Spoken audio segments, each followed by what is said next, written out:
સરકાર હમ, અત્યારે સનાતન ધર્મની જ છે. હમ, તો સંતો જોડે અભિમાન કેવું? હમ, તો સરકારે જ સામેથી સમાધાન કરી બસ માફી માંગવાની જ કહે છે, તો માફી માંગવામાં ક્યાં નીચા પડી જવાના? શંકરાચાર્યનું અપમાન જ ના કરાય, એ તો ધર્મનું મૂળ છે. હમ, અને કોઈ પણ અધિકારી હોય તો એ કઈ રીતે અપમાન કરી શકે? એટલે હમ. મને લાગે છે કે ક્યાંક આમાં ષડયંત્ર થઈ રહ્યું છે. પણ કહેવાતા મોટા સંતો જે છે એ લોકો બોલી નથી રહ્યા. તો આનાથી તો આપણા સમાજમાં, ખાસ કરીને સનાતન સમાજની અંદર નથી લાગતું તમને કે વિભાજન પડશે અને સંતો બસ પ્રત્યે લોકોની અંદર માન ઘટશે?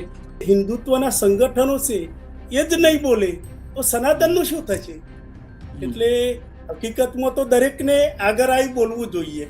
અને હમ, શંકરાચાર્ય એક જ માગણી છે કે જેમને મારું અપમાન કર્યું છે તે આઈને માફી માંગે. કે જ્યારે સમાજમાં ખોટું થઈ રહ્યું હોય અને એવા સજ્જનો ઊભા થાય કે ખોટાનો વિરોધ કરે, અને જો ખોટાનો વિરોધ થાય અને એમની શક્તિ ઓછી પડે તો જ ભગવાન મદદ કરવા આવે છે. બાકી કોઈ ભગવાન કોઈની મદદ કરવા ના આવે જ્યાં સુધી સજ્જનો ઊભા નથી થતા. સત્ય વસ્તુ છે. અને જ્યારે જ્યારે સત્તા સ્થાને બેઠેલા વ્યક્તિઓ માર્ગ ભૂલે છે, ત્યારે ત્યારે ગમે એટલા પાવરફુલ સત્તાધીશો હોય પણ એમની સત્તામાંથી જવું પડ્યું છે, જવું પડ્યું છે અને જવું પડ્યું છે. શંકરાચાર્યના વિવાદનો મુદ્દો હવે ધીરે ધીરે ચરમસીમાએ પહોંચી રહ્યું છે. હવે આ માત્ર ઉત્તર પ્રદેશ કે માઘ મેળાનો વિવાદ નથી રહ્યો, પણ સનાતન ધર્મનો વિવાદ થઈ ગયો છે. અને એટલા માટે જ ગુજરાતમાં હવે જે મધ્યમ કદના સંતો છે કે નાના સંતો છે તે બોલવા લાગ્યા છે. ગુજરાતના એક સંત પ્રેમાનંદ બાપુ સાથે આપણે વાત કરી છે. એ જરૂરથી એમની વાત સાંભળવા જેવું છે, કારણ કે એમણે કીધું છે કે સનાતનનું અપમાન એટલે વિનાશ કાળે વિપરીત વૃત્તિ. નમસ્કાર, હું છું ચિંતામણી પુત્ર અનિલ પટેલ. સ્વાગત છે આપનું અમારા વિશેષ કાર્યક્રમમાં.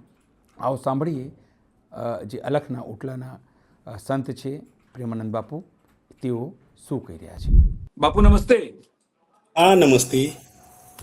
બાપુ સ્વાગત છે આપનો અમારા વિશેષ કાર્યક્રમમાં. સૌથી પહેલો સવાલ, જે રીતે છેલ્લા 7-8 દિવસથી શંકરાચાર્યજી સાથે ઘટનાક્રમ થયું અને અત્યારે એ અનશન ઉપર ત્યાં બેઠા છે અને વિવાદ ચાલી રહ્યું છે સરકાર સાથે, બંને પક્ષો સમાધાન કરવા તૈયાર નથી. પહેલી પ્રતિક્રિયા ગુજરાતના સંત તરીકે તમે શું કહેશો આ બાબતે? શંકરાચાર્ય એ સનાતન ધર્મનું મૂળ છે. હમ, તો સરકારે એમાં સમાધાનકારી રસ્તો અપનાવવો પડે. સરકાર હમ, અત્યારે સનાતન ધર્મની જ છે. હમ, તો સંતો જોડે અભિમાન કેવું? હમ, તો સરકારે જ સામેથી સમાધાન કરી બસ માફી માંગવાની જ કહે છે, તો માફી માંગવામાં ક્યાં નીચા પડી જવાના? હમ, હમ. પણ આપણે શું લાગે છે આ બાપુ કે જે રીતે સમગ્ર ઘટના ઘટી, શંકરાજી ને એક સામાન્ય કલેક્ટર, શંકરાજી સામે તો કલેક્ટર સામાન્ય જ ગણાય, એક હા, સામાન્ય એસપી, એ લોકોની આટલી હિંમત થઈ શકે કે અ, શંકરાચાર્યજીનો રસ્તો રોકે, એમને નાહવાથી અટકાવવામાં આવે, એમને કે તમે પાલકી ઉપરથી નીચે ઉતરીને જાઓ? આ લાગે છે એની પાછળ કોઈ ષડયંત્ર છે? ચોક્કસ હોઈ શકે. હમ, કેમ કે શંકરાચાર્યનું અપમાન જ ના કરાય, એ તો ધર્મનું મૂળ છે. અને હમ, કોઈ પણ અધિકારી હોય તો એ કઈ રીતે અપમાન કરી શકે? એટલે હમ, મને લાગે છે કે ક્યાંક આમાં ષડયંત્ર થઈ રહ્યું છે. હમ. પણ કેવા પ્રકારનું ષડયંત્ર તમને લાગે છે કે આ જે સનાતનને અટકાવવાનું, બદનામ કરવાનું, વિભાજન પાડવાનું, આ તમામ વસ્તુઓ થઈ શકે? હા, સનાતનને વિભાજન કરવાનું. હમ. હવે શું થવું જોઈએ આમાં બાપુ? તમે તો આટલા મોટા સંત છો, તમારી સામે અમે કે અમારા લોકો જેવા તો તુચ્છ ગણાય અને શંકરાચાર્ય સામે આપણે બોલીએ, એના વિશે વિવેચના કરીએ. પણ ગુજરાતના જે મોટા સંતો છે, જેમ કે અખિલ સંત સમાજના લોકો, એ લોકો આમાં કઈ નથી બોલી રહ્યા બાપુ. ક્યાંક સંત સમાજ પણ દબાયેલો હોય એવું લાગે છે. હમ, અત્યારે જે સરકાર છે એ સનાતની છે. તો હમ, સનાતની સરકાર છે, હમ, હિન્દુઓની સરકાર છે, એટલો હમ, સંતો પણ થોડા શરમમાં રહેલા છે. નહીં તો હમ, દરેકને બોલવું જ જોઈએ. હમ. બાબુ ખાલી મારે એક છે, બાંગ્લાદેશમાં કોઈ પણ હિન્દુઓ જોડે થાય ઘટના, પાકિસ્તાનમાં કોઈ હિન્દુ જોડે થાય કોઈ ઘટના, તો અહીંયા ભાજપના તમામ લોકો, વિશ્વ હિન્દુ પરિષદ, ભગવા સેના, બજરંગ દળ, તમામ લોકો રસ્તા ઉપર આવી જાય છે. પણ સનાતનના સર્વોપરી કહેવાય એવા શંકરાચાર્ય સાથે આવું અપમાન થાય, એમના બટુક મહંતોને મારવામાં આવે, ચોટી ખેંચીને મારવામાં આવે, ત્યાંની બહેનો જે છે સ્વયંસેવિકાઓ એમને મારવામાં આવે, એ કેટલું યોગ્ય ગણાય? એના વિશે કોઈ બોલતું નથી. બિલકુલ યોગ્ય નથી. પણ લોકો ક્યાં દબાયેલા છે, સંતો ક્યાં દબાયેલા છે, સંગઠનો હિન્દુત્વના ક્યાં દબાયેલા છે, તે સમજણ પડતી નથી. તો હું તમને એ જ પૂછું, શું થવું જોઈએ આમાં? લોકો ના બોલે. જો સનાતન માટે અને જે શંકરાચાર્ય તો એ સનાતન સર્વોપરી છે, તો આવા લોકો તો પછી શું? જો સંતો, તમારા જેવા જે સંતો છે એ લોકો તો બોલે છે, જ્યોતિરાદિત્ય મહારાજ છે એવા લોકો તો બોલે છે, પણ કહેવાતા મોટા સંતો જે છે એ લોકો બોલી નથી રહ્યા. તો આનાથી તો આપણા સમાજમાં, ખાસ કરીને સનાતન સમાજની અંદર નથી લાગતું તમને વિભાજન પડશે અને સંતો પ્રત્યે લોકોની અંદર માન ઘટશે? 100% એવું બની શકે છે કે જો જે હિન્દુત્વના સંગઠનો છે એ જ નહીં બોલે તો સનાતનનું શું થશે? એટલે હકીકતમાં તો દરેકને આગળ આવી બોલવું જોઈએ. અને શંકરાચાર્ય એક જ માંગણી છે કે જેમને મારું અપમાન કર્યું છે તે આવીને માફી માંગે. તો માફી માંગવામાં ક્યાં નીચા પડી જવાના? પણ બાબુ, મહત્વની વાત એ છે, યોગી આદિત્યનાથ પોતે ગોરખનાથ પીઠના મહંત છે, એ પણ ભગવાધારી છે, સંત છે. સમજો, આપણા વડાપ્રધાન નરેન્દ્ર મોદી એ પણ સંતની કેટેગરીમાં આવવાના પ્રયત્ન કરી રહ્યા છે. બધી જગ્યાએ મંદિરોમાં જાય છે, ભગવો પહેરીને જાય છે, ડમરૂ વગાડે છે, ત્રિશુલ દેખાડે છે. મોહન ભાગવત એ RSS ની આટલી મોટી સંસ્થા, અને એ પણ એવું કહે છે કે અમે હિન્દુઓના ઠેકેદારો છીએ. આ લોકો પણ કશું નથી બોલી રહ્યા. આમાં તો લાગે છે આ લોકોને બોલીને સમાધાન કરાવવું જોઈએ.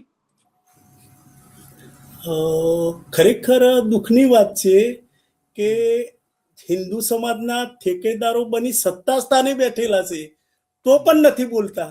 આ બહુ મોટી દુઃખની વાત છે. એટલે મને એક પંક્તિ યાદ આવે છે, મને એ જ સમજાતું નથી, આવું સાને થાય છે, ફૂલડા ડૂબી જાય છે, પથ્થર તરી જાય છે. બાપુ, લાગે છે કે હવે કળિયુગોની અસર વર્તાવા લાગી છે. જે સારા લોકો છે નથી બોલતા, અને જો સારા લોકો નથી એ લોકો રસ્તા પર આવીને વિરોધ પ્રદર્શન કરી રહ્યા છે, કે આ બધી વસ્તુ કરી રહ્યા છે. 100% સત્ય વસ્તુ છે કે ક્યાંક લોકમાનસ દબાયેલું છે. લોકો તો નથી બોલતા, પણ જે ધર્મનો ભેખ લઈને બેઠ્યા છે એ પણ નથી બોલી રહ્યા. એ ખરેખર એક દુઃખની વાત છે. બાપુ, તમારા મતે શું થવું જોઈએ અત્યારે? જો સંતો ના આવે, કારણ કે શંકરાચાર્યના શિબિર ઉપર તો કેટલા લોકોએ હુમલો પણ કર્યો, યોગી આદિત્યજીનું નામ લઈને, બધા લોકોનું નામ લઈને. તો આ તો ભાગલા પડશે સનાતનીઓમાં. 100% સત્ય વસ્તુ છે. અને જો સત્ય નહીં બોલો તો એવો કોઈ ભગવાન નથી કે મદદ કરવા આવે. ભગવાને ગીતામાં સ્વયં કહ્યું છે કે પરિત્રાણાય સાધુના વિનાશાય ચ દુષ્કૃતામ.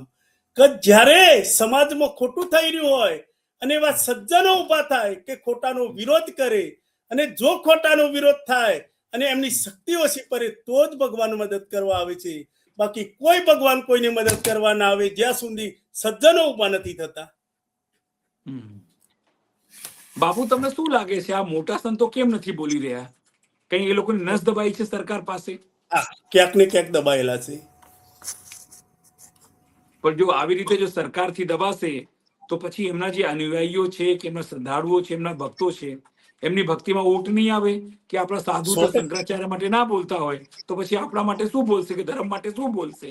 એટલે 100% કે જો સંતો સત્ય નહીં બોલે તો અસત્ય એના ઉપર હાવી બની જશે. એટલે સંતોને તો સત્ય બોલવું જ પડશે, અને નહીં બોલે તો આ તો સમગ્ર સનાતન સમાજ ઉપર અસર પડશે.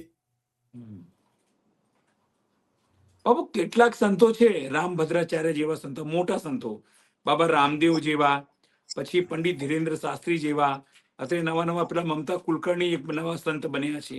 એ લોકો તો શંકરાચાર્યનો વિરોધ કરી રહ્યા છે કે આ ખોટું કરી રહ્યા છે, આવું બધું કરી રહ્યા છે. તો સંતો હવે એવું લાગે છે જેમ પેલા ગોદી મીડિયા કહેવાતી, ગોદી પત્રકારો કહેવાતા, એવા ગોદી સંતો થઈ ગયા છે હવે, જે સરકારના ખોળે બેસીને વિરોધ કરી રહ્યા છે. હું કોઈના વિશે એવું કહી ના શકું, પણ હકીકતમાં સત્ય દબાઈ રહ્યું છે. પણ બાપુ સવાલ તો એ છે ને કે શંકરાચાર્ય સનાતન ધર્મ, જ્યારે સનાતન ધર્મ લગભગ ખતમ થવાની તૈયારી હતી, ત્યારે શંકરાચાર્ય બહાર નીકળીને તમામ લોકોને શાસ્ત્રાર્થ કરીને એમને હરાવ્યા અને ફરીથી સનાતન ધર્મને સ્થાપિત કર્યા.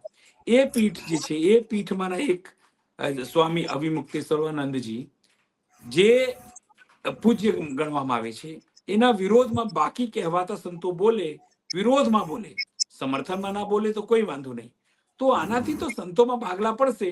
જો સંતોમાં આવી રીતે ભાગલા પડશે તો પછી સનાતન ધર્મનું શું થશે? ચોક્કસ સનાતનમાં જ ભાગલા પડી રહ્યા છે ને આ બાબતમાં. જો સત્ય નહીં બોલે તો 100% સનાતનમાં ભાગલા પડી રહ્યા છે. સંતોના બે જૂથ બની જશે, અને સંતોના બે જૂથ બનશે તો એ તો હિન્દુ સમાજમાં ચોખ્ખા ભાગલા પડશે. તો પણ બાપુ, હવે થવું શું જોઈએ તમારા હિસાબથી? સમાધાન માટે કોણે આગળ આવવું જોઈએ? કારણ કે શંકરાચાર્યજીને તો આપણે કહી જ ના શકીએ કે ભાઈ તમે માફી, તમે પાછા જતા રહો, પાછા તમે નિપટાઈ દો કંઈ પણ કર્યા વગર. આટલું મોટું થયું છે તો શું લાગે છે જો વડાપ્રધાન આમાં મધ્યસ્થી કરે, મોહન ભાગવત મધ્યસ્થી કરે અને પોતે જે યોગી આદિત્યનાથ છે પોતે જઈને બધું સમૂહ સૂત્રું કરે તો થાય? નહીં તો આનાથી તો નુકસાન થશે. યોગી આદિત્યનાથજી તો મહાન સંત છે, તો એમને મોટું મન કરી અને આમાં આગેવાની કરી અને સમાધાનકારી રસ્તો અપનાવવો પડે. આ સરકાર જે છે અત્યારે એ હિન્દુઓની સરકાર તમે કીધું, સનાતનીઓની સરકાર કીધું. જો આવી રીતે સંતો જોડે મારકૂટ કરે તો આજે તો સમજો આમનો નંબર છે, કાલે તમારો નંબર આવે, અને જે સંતો નથી એમનો નંબર પણ આવી શકે છે. આ તો એમને બી પોલીસ ધક્કો મારીને કાઢી મૂકે છે, નીકળો, તમે નથી, તમે શંકરાચાર્ય નથી, લાવો પુરાવો લાવો. શું કરશો પછી? સત્ય વસ્તુ છે, અને જ્યારે જ્યારે સત્તા સ્થાને બેઠેલા વ્યક્તિઓ માર્ગ બોલે છે ત્યારે ત્યારે ગમે એટલા પાવરફુલ સત્તાધીશો હોય પણ એમની સત્તામાંથી જવું પડ્યું છે અને જવું પડ્યું છે. પ્રેમાનંદજી, આપ અમારી સાથે જોડાયા, ખૂબ ખૂબ આભાર. અને તમે તમારી વાત મૂકી એ કારણ કે લોકો નથી બોલી રહ્યા, તમારા જેવા સંતો બોલી રહ્યા છે. એ આપણા સમાજ માટે દીપક સમાન છે, રોશની સમાન છે. દેખાડો, ખૂબ ખૂબ આભાર પ્રેમાનંદજી, ખૂબ ખૂબ આભાર. Thank you. પ્રેમાનંદ બાપુની વાતથી આપ કેટલા સમજ છો જરૂરથી અમારા કોમેન્ટ બોક્સમાં કોમેન્ટ કરજો. એ સિવાય અમારી યુટ્યુબ ચેનલ છે અમારી યુટ્યુબ ચેનલ છે, તેને લાઇક કરો, સબસ્ક્રાઈબ કરો અને બેલ આઇકન દબાવો.